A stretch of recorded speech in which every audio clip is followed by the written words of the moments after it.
नमस्कार दोस्तों, आपका हमारे चैनल पर स्वागत है। आज नवरात्रि का 8वां दिन है और हम माँ महागौरी की पूजा कर रहे हैं। माँ महागौरी को उनकी शांति, पवित्रता और दयालुता के नाम से जाना जाता है। शास्त्रों में ऐसा वर्णन है कि माँ गौरी के आशीर्वाद से जीवन की सभी परेशानियां और कष्ट दूर हो जाते हैं और उनका आशीर्वाद व्यक्ति को सुख और समृद्धि की ओर ले जाता है। माँ महागौरी का रूप बेहद उज्जवल और शोभ्य है। उनका रंग सफ़ेद है और वे सफ़ेद वस्त्र धारण करती हैं। वे वर्षा बैल पर सवारी करती हैं और उनके 4 हाथ हैं। उनके एक हाथ में त्रिशूल और दूसरे हाथ में डमरू होता है। माना जाता है उनकी पूजा करने से हमारे पाप धुल जाते हैं और जीवन में शांति आती है। आज का रंग गुलाबी है, जो प्रेम, करुणा और कोमलता का प्रतीक है। गुलाबी रंग हमें यह याद दिलाता है कि हमें दूसरे के प्रति प्रेम और दया का व्यवहार रखना चाहिए, ठीक वैसे ही जैसे माँ महागौरी अपने भक्तों पर कृपा बरसाती है। जय माता दी। चलिए शुरू करते हैं गणेश वंदना, और गणेश वंदना के बाद हम कवच करेंगे रोज की तरह, और फिर आज हम 2 अध्याय पढ़ेंगे, 10वां और 11वां, और कल हम करेंगे 12वां और 13वां, जिससे हमारी दुर्गा सप्तशती के सारे अध्याय पूरे हो जाएंगे। चलिए शुरू करते हैं गणेश वंदना। ॐ गणपतये नमो नमः। श्री सिद्धिविनायक नमो नमः। अष्टविनायक नमो नमः। गणपति बाप्पा मोरया। इस मंत्र का जाप करके ताकि पाठ बिना किसी बाधा के सफल हो, और एक संकल्प लें कि आप यह पाठ किस उद्देश्य से कर रहे हैं। आप इस तरह से कह सकते हैं, मैं यह पाठ अपने परिवार की भलाई, शांति, समृद्धि और माँ दुर्गा के दिव्य आशीर्वाद के लिए करता हूँ। चलिए दुर्गा सप्तशती कवच शुरू करते हैं। दुर्गा कवच एक शक्तिशाली प्रार्थना है जो भक्त के चारों ओर एक सुरक्षा कवच का निर्माण करती है। यह दुर्गा सप्तशती का एक हिस्सा है जो माँ दुर्गा की महिमा और शक्तियों का वर्णन करता है। कवच का अर्थ है रक्षा कवच, और इस प्रार्थना को करने से भक्त को नकारात्मक ऊर्जाओं, भय और खतरों से सुरक्षा मिलती है, जैसे कि सभी दिशाओं से सुरक्षा, माँ दुर्गा के विभिन्न रूपों का आह्वान, शारीरिक, मानसिक और आध्यात्मिक सुरक्षा, और शत्रुओं, नकारात्मक ऊर्जाओं से सुरक्षा, और बल और साहस की प्रार्थना। चलिए शुरू करते हैं माँ दुर्गा सप्तशती कवच। महर्षि मार्कंड जी बोले, हे पितामह, संसार में जो गुप्त हो और जो मनुष्य की सब प्रकार से रक्षा करता हो और जो आपने किसी को आज तक बताया ना हो, वह कवच मुझे बताइए। श्री ब्रह्मा जी कहने लगे, अत्यंत गुप्त व सब प्राणियों की भलाई करने वाला कवच मुझसे सुनो। प्रथम शैलपुत्री, दूसरी ब्रह्मचारिणी, तीसरी चंद्रघंटा, चौथी कुष्मांडा, 5वीं स्कंद माता, 6ठी कात्यायनी, 7वीं काल रात्रि, 8वीं महागौरी, 9वीं सिद्धिदात्री, यह देवी की 9 मूर्तियां हैं और यह नव दुर्गा कहलाती हैं। आग में जलता हुआ, रण में शत्रुओं से घिरा हुआ, विषम संकट में फंसा हुआ मनुष्य यदि दुर्गा नाम का स्मरण करे तो उसको कभी भी हानि नहीं होती। रण में उसके लिए कुछ भी आपत्ति नहीं और न उसे किसी प्रकार का दुख या डर होता है। हे देवी, जिसने श्रद्धापूर्वक तुम्हारा स्मरण किया है उसकी वृद्धि होती है, और जो तुम्हारा चिंतन करते हैं उनकी तुम निसंदेह रक्षा करने वाली हो। चामुंडा प्रेत पर, वाराही भैंसे पर, रौद्री हाथी पर, वैष्णवी गरुड़ पर अपना आसन जमाती हैं।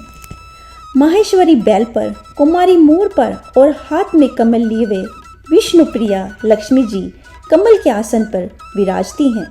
बैल पर बैठी हुई ईश्वरी देवी ने श्वेत रूप धारण कर रखा है और सब प्रकार के आभूषणों से विभूषित ब्राह्मी देवी हंस पर बैठती हैं, और इस प्रकार यह सब देवियां सब प्रकार के योगों से युक्त और अनेक प्रकार के रत्न धारण किए हुए हैं।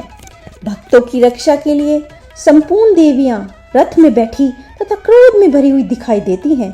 तथा चक्र, गदा, शक्ति, हल, मूसल, खेटक और तोमर, परशु तथा पाश, भाला, त्रिशूल एवं उत्तम शारंग आदि शस्त्रों को दैत्यों की नाश करने के लिए, भक्तों की रक्षा करने के लिए और देवताओं के कल्याण के लिए धारण की हुई है।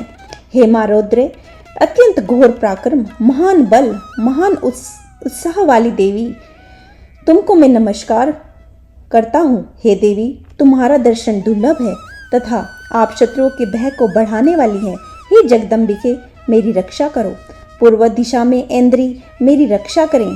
अग्निकोण में अग्निशक्ति, दक्षिण में वाराही देवी, नेत्रकोण में खंडक धारणी देवी मेरी रक्षा करें। वारणी, पश्चिम दिशा में वायु कोण में मर्गवाहिनी, उत्तर में कुमारी और ईशान में शूलधारणी देवी मेरी रक्षा करें। ब्राह्मणी, ऊपर की ओर से मेरी रक्षा करें। वैष्णवी देवी नीचे की ओर से मेरी रक्षा करें।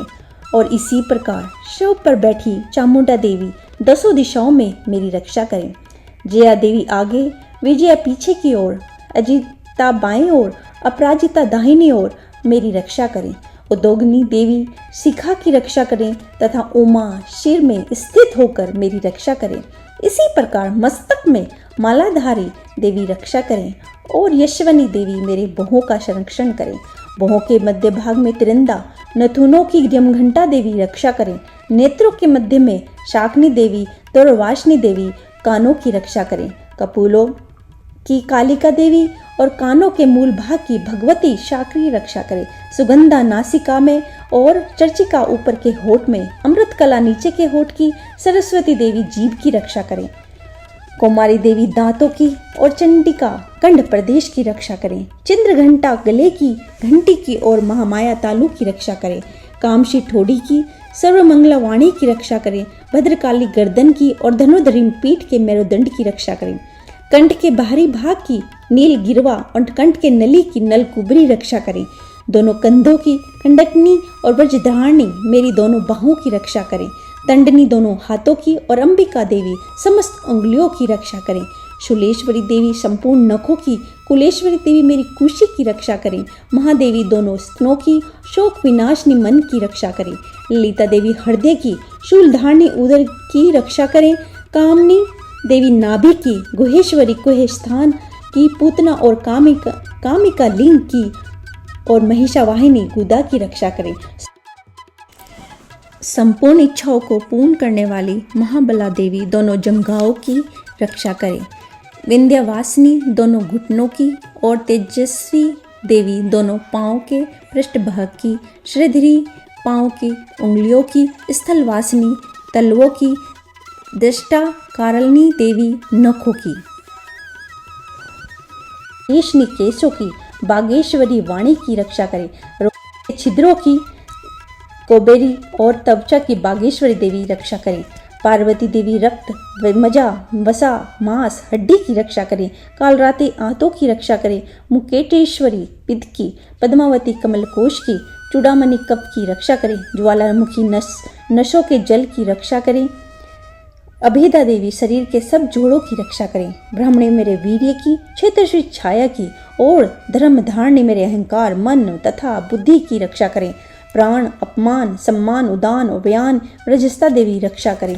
कल्याण शोभना मेरे प्राण की रक्षा करें। रस, रूप, गंध, शब्द और स्पर्श इन विषयों का अनुभव करते समय योगिनी देवी मेरी रक्षा करें तथा मेरे सत्वगुण, रजोगुण, तमोगुण की रक्षा नारायणी देवी करें। आयु की रक्षा वाराही देवी करें। वैष्णवी धर्म की तथा चक्रिणी देवी मेरी यश, कीर्ति, लक्ष्मी, धन, विद्या की रक्षा करें। इंद्राणी मेरे शरीर की रक्षा करें। और हे चंडिके, आप मेरे पशुओं की रक्षा करिए। महालक्ष्मी मेरे पुत्रों की रक्षा करें। भैरवी मेरी पत्नी की रक्षा करें। मेरे पद की सुविधा तथा मार्ग की सामग्री देवी मेरी रक्षा करें। राजा के दरबार में महालक्ष्मी तथा सब और व्यापक रहने वाली विजय देवी चारों ओर से मेरी रक्षा करें। जो स्थान रक्षा से रहित हो और कवच में रह गया, उसकी पापों का नाश करने वाली जयंती देवी रक्षा करें। अपना शुभ चाहने वाले मनुष्यों को बिना कवच के एक भी पग नहीं जाना चाहिए, क्योंकि कवच रखने वाला मनुष्य जहाँ जहाँ भी जाता है उसे वहाँ उसे अवश्य धन लाभ होता है तथा विजय प्राप्त करता है। वह जिस अभिष्ट वस्तु की इच्छा करता है वह उसको इस कवच के प्रभाव से अवश्य मिलती है और वह इसी संसार में महा ऐश्वर्य को प्राप्त होता है। कवचधारी मनुष्य निर्भय होता है और वह तीनों लोकों में मान्य होता है। देवी का यह कवच देवताओं के लिए भी कठिन है। जो नित्य प्रति नियम पूर्वक तीनों संध्याओं को श्रद्धा के साथ इसका पठन पाठन करता है उसे देव शक्ति प्राप्त होती है। वह तीनों लोकों को जीत सकता है तथा काल मृत्यु से रहित होकर 100 वर्षों तक जीवित रहता है। उसकी लूता, चर्म रोग, विस्फोटक आदि समस्त व्याधियाएं समूल नष्ट हो जाती हैं और स्थावर, जख्म तथा कृत्रिम विष दूर होकर उनका कोई असर नहीं होता तथा समस्त अभिचारिक प्रयोग और इस तरह के जितने यंत्र, मंत्र, तंत्र इत्यादि होते हैं इस कवच के हृदय में धारण कर लेने से नष्ट हो जाते हैं। इसके अतिरिक्त पृथ्वी पर विचरने वाले भूचर, नभचर, जलचर प्राणी, उपदेश मात्र से सिद्ध होने वाले निर्म कोटि के देवता, जन्म के साथ प्रकट होने वाले देवता, कुल देवता, कंठमाला आदि, टाग्नि, शाकनी, अंतरिक्ष में विचरने वाले अत्यंत बलवती, भयानक टाकनी, ग्रह, भूत, यक्ष, गंधर्व, राक्षस, ब्रह्म राक्षक, बेताल, कुष्मांड और भैरव आदि अंशकारक देवता उस मनुष्य को जिसने कि अपने हृदय में यह धारण किया हुआ है देखते ही भाग जाते हैं। इस कवच के धारण करने से मान और तेज बढ़ता है। जो मनुष्य इस कवच का पाठ करके उसके पश्चात सप्तशती चंडी का पाठ करता है उसका यश जगत में विख्यात होता है और जब तक वन पर्वत आनंदी इस ब्रह्मंडल पर स्थित हैं तब तक यहाँ पुत्र पौत्र आदि संतान परंपरा बनी रहती है। फिर देहांत होने पर ऐसा मनुष्य परम पद को प्राप्त होता है जो देवताओं के लिए भी कठिन है और अंत में सुंदर रूप को धारण करके भगवान शंकर के साथ आनंद करता हुआ परम मोक्ष को प्राप्त होता है। बोलो जय शेरावाली माता, जय माता दी। महर्षि मेधा ने कहा, हे राजन, अपने प्यारे भाई को मरा हुआ तथा सेना को नष्ट हुए देखकर क्रोध में भरकर दैत्यराज शुंभ कहने लगे, दुष्ट दुर्गे, तू अहंकार से गर्व मत कर, क्योंकि तू दूसरों के बल पर लड़ रही है। देवी ने कहा, हे दुष्ट, देख, मैं तो अकेली ही हूँ। इस संसार में मेरे सिवा दूसरा कौन है? यह सब मेरी शक्तियाँ हैं। देख, वह सब की सब मुझ में प्रविष्ट हो रही हैं। इसके पश्चात ब्राह्मणी आदि सब देवियाँ उस देवी के शरीर में लीन हो गई और देवी अकेली रह गई। तब देवी ने कहा, मैं अपनी ऐश्वर्य शक्ति से अनेक रूपों में यहाँ उपस्थित हुई थी। उन सब रूपों को मैंने समेट लिया है। अब अकेली ही यहाँ खड़ी हूँ। तुम भी यहीं ठहरो।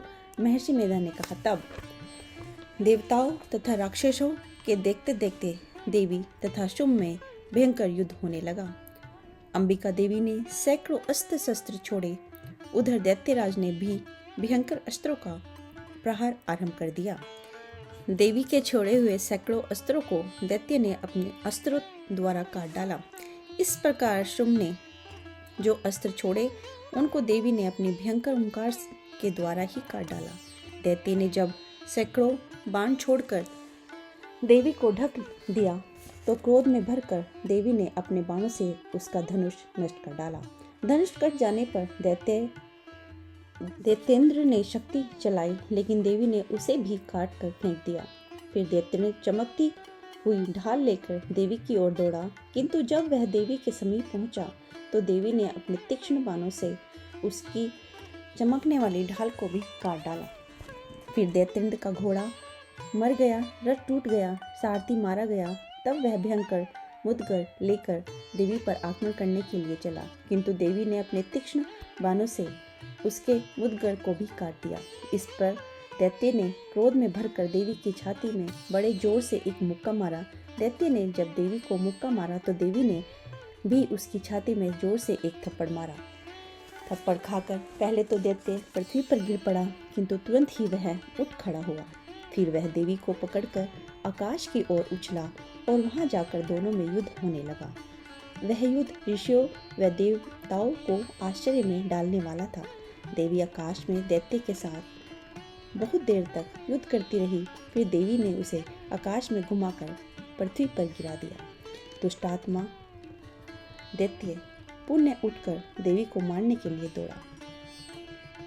तब उसको अपनी ओर आता हुआ देखकर देवी ने उसकी छाती विदीर्ण करके उसको पृथ्वी पर पटक दिया। देवी के त्रिशूल से घायल होने पर उस दैत्य के प्राण बेखेरू उड़ गए और उसने मरने पर समुद्र, द्वीप, पर्वत और पृथ्वी सब कांपने लग गए। तदंतर उस दुष्टात्मा के मरने से संपूर्ण जगत प्रसन्न व स्वस्थ हो गया तथा आकाश निर्मल हो गया। पहले जो उत्पात, सूचक मेघ और उल्कापात होते थे वह शांत हो गए।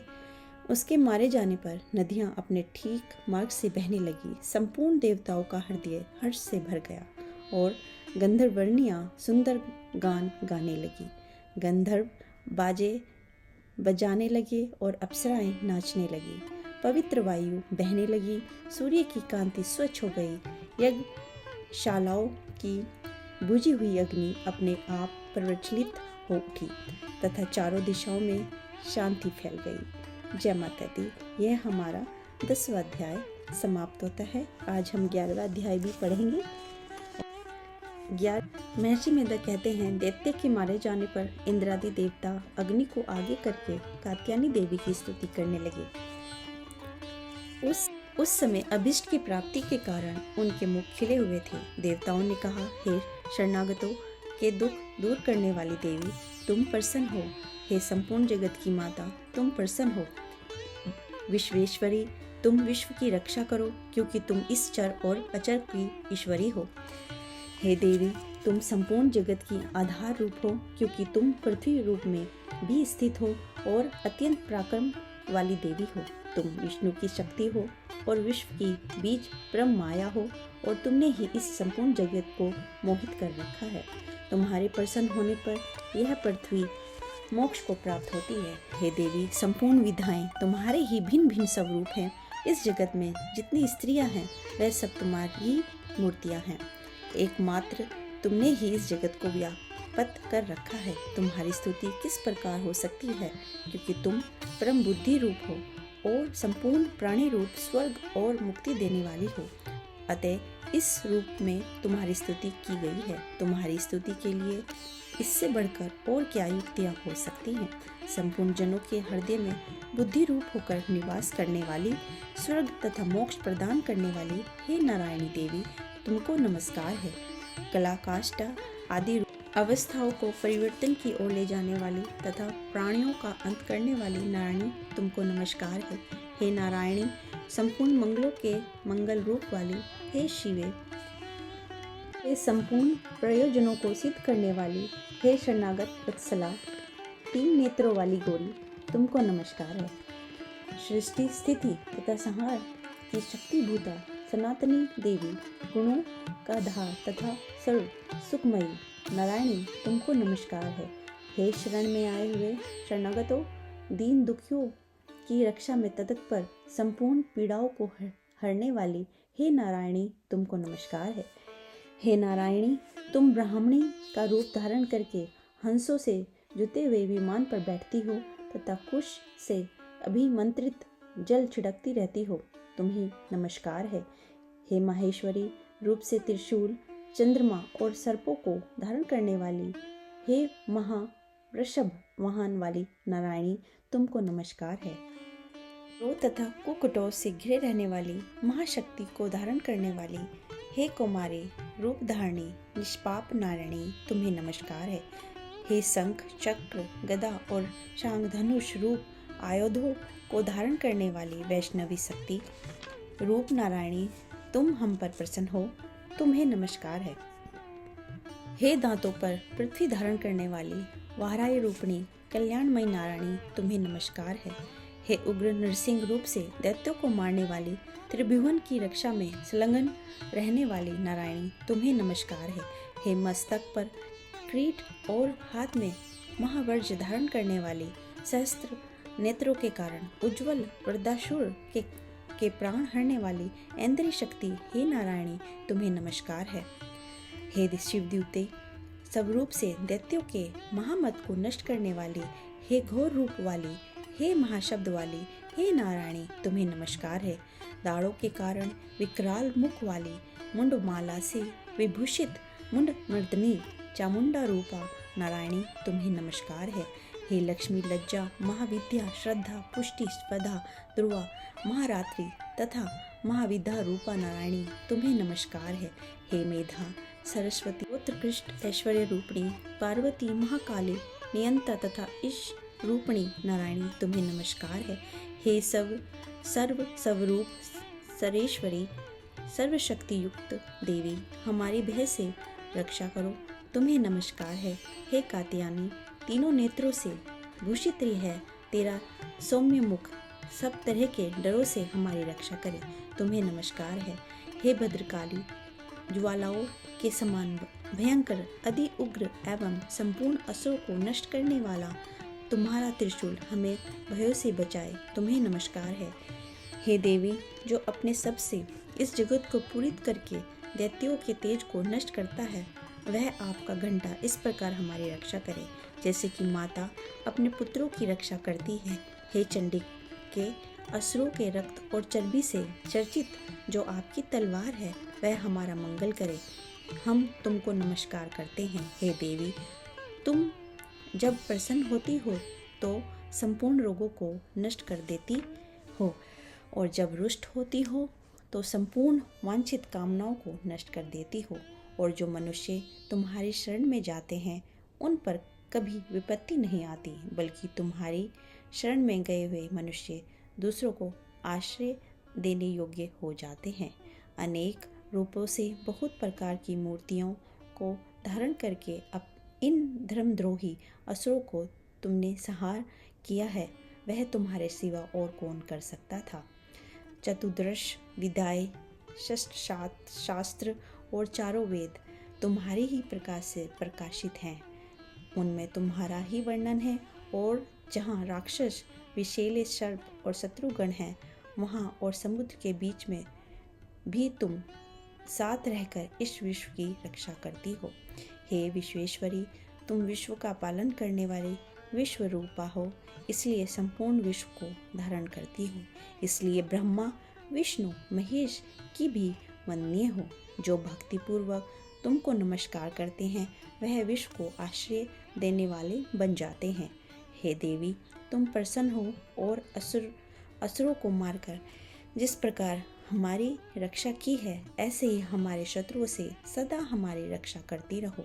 संपूर्ण जगत के पाप नष्ट कर दो, और पापों तथा उनके फल स्वरूप होने वाले महामारी आदि बड़े बड़े उपद्रवों को शीघ्र ही दूर कर दो। विश्व की पीड़ा को हरने वाली देवी, शरण में पड़े हुए पर प्रसन्न हो। त्रिलोक निवासियों की पूजनीय परमेश्वरी, हम लोगों को वरदान दो। देवी ने कहा, हे देवताओं, मैं तुमको वर देने के लिए तैयार हूँ। आपकी जैसी इच्छा हो वैसा वर मांग लो, मैं तुम्हें दूंगी। देवताओं ने कहा, हे सर्वेश्वरी, त्रिलोक के निवासियों को समस्त पीड़ाओं को तुम इस प्रकार हरती रहो और हमारे शत्रुओं को इसी प्रकार नष्ट करती रहो। देवी ने कहा, वैवस्वत मनवंतर के 28वें युग में 2 महा असुर शुंभ और निशुंभ उत्पन्न होंगे।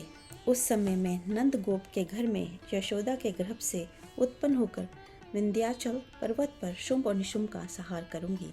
फिर अत्यंत भयंकर रूप से पृथ्वी पर अवतीर्ण होकर मैं वैर्भ चिति नामक दानवों का नाश करूंगी। उन भयंकर महासुरों को भक्षण करते समय मेरे दांत अनार के पुष्प के समान लाल होंगे। इसके पश्चात स्वर्ग में देवता और पृथ्वी पर मनुष्य मेरी स्तुति करते हुए मुझे रक्तदंतिका कहेंगे। फिर सब 100 वर्षों तक वर्षा न होगी तो मैं ऋषियों की स्तुति करने पर आयो निज नाम से प्रकट होंगी और अपने 100 नेत्रों से ऋषियों की ओर देखूंगी। अतः मनुष्य शताक्षी नाम से मेरा कीर्तन करेंगे। उसी समय मैं अपने शरीर से उत्पन्न हुए प्राणों की रक्षा करने वाले शाकों द्वारा सब प्राणियों का पालन करूंगी और तब इस पृथ्वी पर शाकुंभरी के नाम से विख्यात होंगी। और इस अवतार में मैं दुर्ग नामक महाअसुर का वध करूंगी और इससे मैं दुर्गा देवी के नाम से प्रसिद्ध होंगी। इसके पश्चात जब मैं भयानक रूप धारण करके हिमालय निवासी ऋषियों महर्षियों की रक्षा करूंगी, तब भीमा देवी के नाम से मेरी ख्याति होगी और जब फिर अरुण नामक असुर तीनों लोगों को पीड़ित करेगा, तब मैं असंख्य भ्रमों का रूप धारण करके उस महादैत्य का वध करूंगी। तब स्वर्ग में देवता और मृत्युलोक में मनुष्य मेरी स्तुति करते हुए मुझे भ्रामरी नाम से पुकारेंगे। इस प्रकार जब जब पृथ्वी राक्षसों से पीड़ित होगी, तब तब मैं अवतरित होकर शत्रुओं का नाश करूंगी।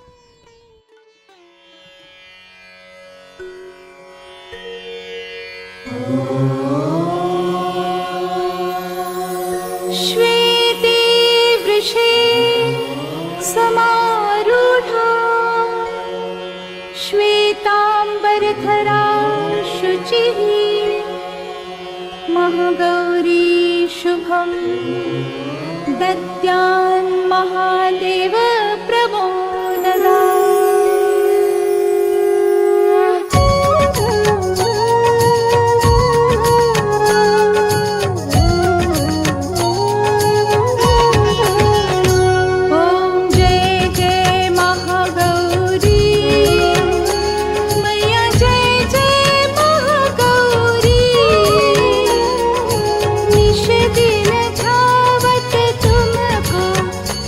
दिन धावत तुमको ऋषि मुनि नर शिव जी। ओम जय जय महागौरी। ओम जय जय महागौरी मैया, जय जय महागौरी। निश दिन धावत तुमको, निश दिन धावत तुमको ऋषि मुनि नर शिव जी। ओम जय जय महागौरी। डमरू त्रिशूल धारिणी पाप का नाश करे, मैया पाप का नाश करे। वृषभ वाहन पे विराजे, वृषभ वाहन पे विराजे माँ कल्याण करे। ओम जय जय महागौरी।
ही मिट जावे। ओम जय जय महागौरी, ओम जय जय महागौरी, मैया जय जय महागौरी। निश दिन जावत तुमको, निश दिन जावत तुमको, ऋषि मुनि नर शिव जी। ओम जय जय महागौरी। ॐ द्यौ शान्तिरन्तरिक्षगुं शान्ति पृथिवी शान्तिरापः शान्तिरोषधयः शान्तिः वनस्पतयः शान्तिर्विश्वे देवाः शान्तिर्ब्रह्म शान्तिः सर्वगं शान्ति शान्तिरेव शान्तिः सा मा शान्तिरेधि। ॐ शान्ति शान्ति शान्ति। अब शांति पाठ के बाद हम करते हैं क्षमा याचना। हे परमेश्वरी, मेरे द्वारा रात दिन सहस्त्र अपराध होते रहे हैं, अतः आप मुझे अपना सेवक समझकर कृपया पूर्वक मेरे उन अपराधों को क्षमा करो। न तो मैं आह्वान करना जानती हूँ, न विसर्जन करना जानती हूँ, और न पूजा करना जानती हूँ। हे परमेश्वरी, मुझे क्षमा करो। हे सुरेश्वरी, मैंने जो मंत्रहीन, क्रियाहीन और भक्तिहीन पूजन किया है वह सब आपकी दया से पूर्ण हो।